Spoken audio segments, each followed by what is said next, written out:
उपस्थित देवियों और सज्जनों को मेरा प्रणाम। 27 सितंबर में पवित्र दिन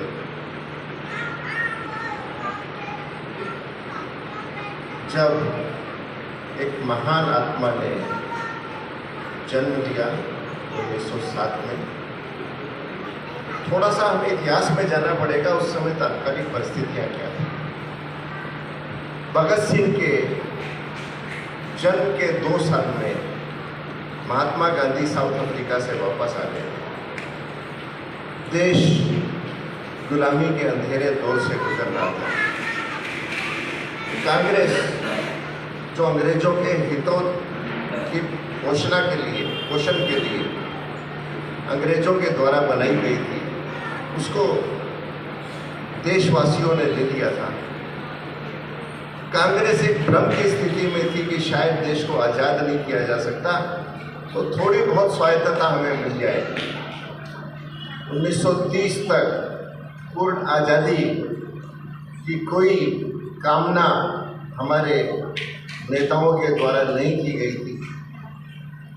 जब बात भगत सिंह की आती है तो भगत सिंह और जलियांवाला बाग, ये दुर्घटना के साथ साथ चलते हैं।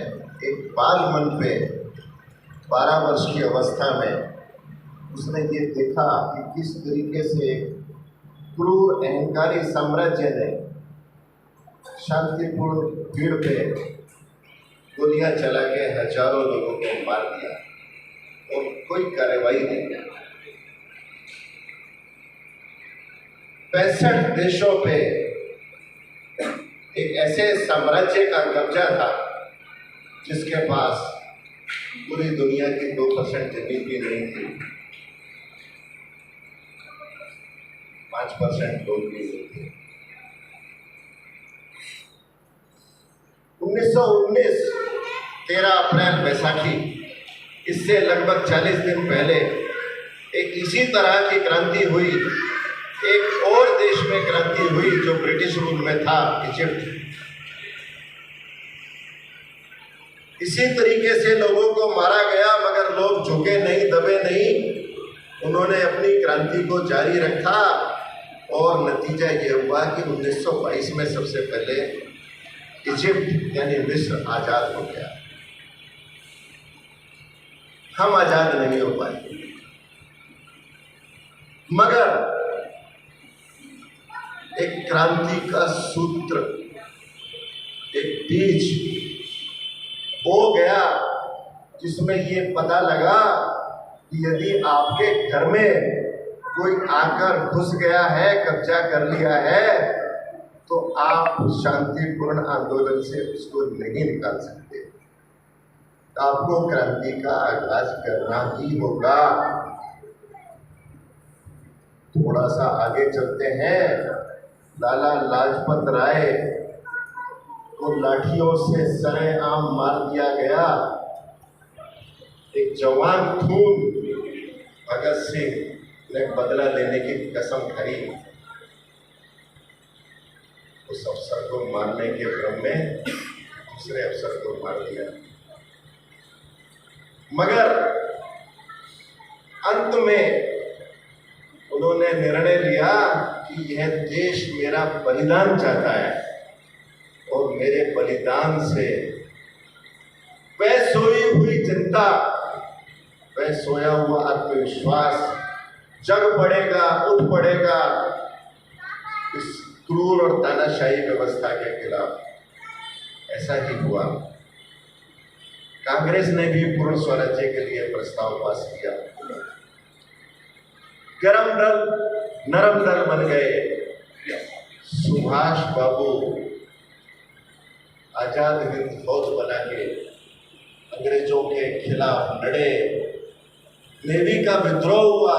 अंग्रेजों को समझ में आ गया कि 30,000 अंग्रेज 30 करोड़ हिंदुस्तानियों का अब मुकाबला नहीं कर सकते, राज नहीं कर सकते। वह भ्रम खत्म हो गया कि खाली अहिंसा से आजादी आ सकती है, और भ्रम खत्म हो गया तो राज भी खत्म हो गया। दुर्भाग्य से वो भ्रम आज भी बना के रखा जा रहा है, कोशिश की जा रही है।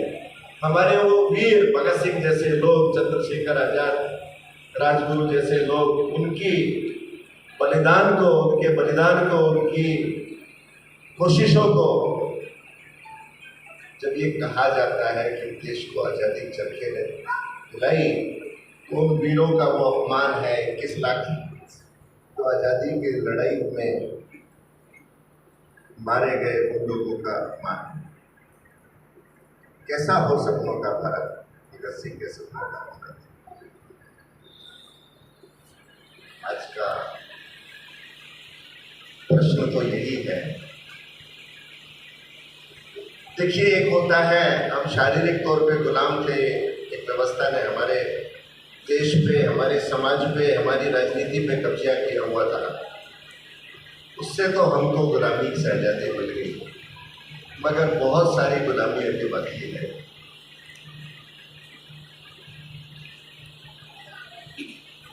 जो देश 45 ट्रिलियन डॉलर, मैंने हिसाब लगाया 3 के आगे 15 जीरो, इतने पैसे लूट के ले गया, उसको सभ्य कहा जाता है।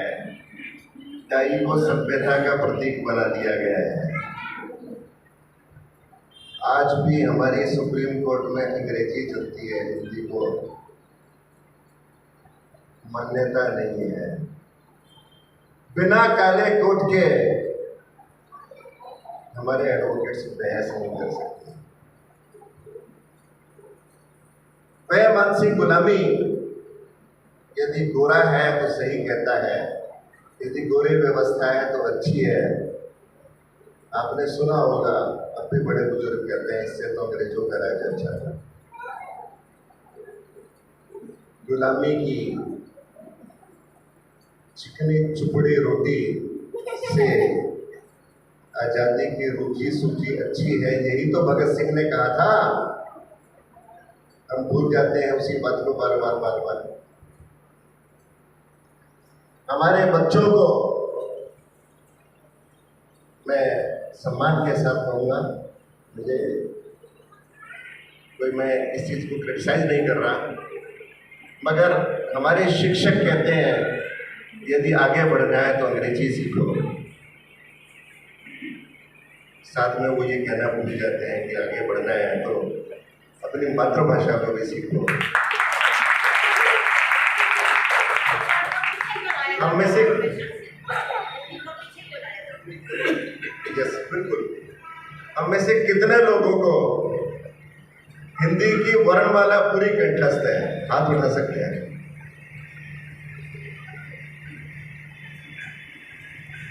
पांच हाथ। अंग्रेजी की ये तो प्रश्न पूछने का भी नहीं है।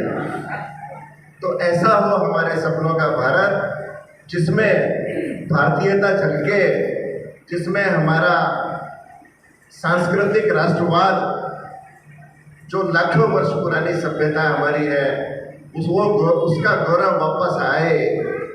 ऐसा हो हमारे सपनों का भारत, जिसके अंदर एक जॉर्ज पंचम की मूर्ति लगी हुई थी राष्ट्रपति भवन के सामने।